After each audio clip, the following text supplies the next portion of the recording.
আজকে আপনাদের জন্য নিয়ে এসেছি আমের আচার। কিভাবে টক আমের আচার দিতে হয় আপনারা দেখে নেন। আমাদের এখানে দিচ্ছে এখন লবণ, তারপরে গোটা মরিচ বেটে রসুন দিয়ে, আর এগুলো হচ্ছে গরম মশলা। দেখুন, এবার দিচ্ছে সরিষার তেল,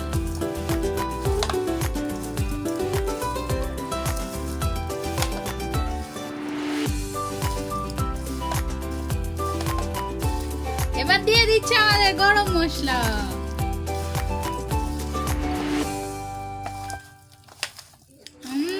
খেতে খুব মন চাইতেছে। আপনারা এটা এমনিতেও খেতে পারবেন, আবার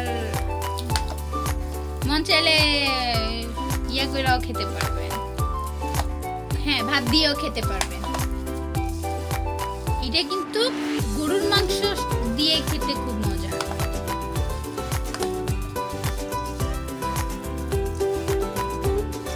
হয়ে গেছে আমাদের আমের টক আচার।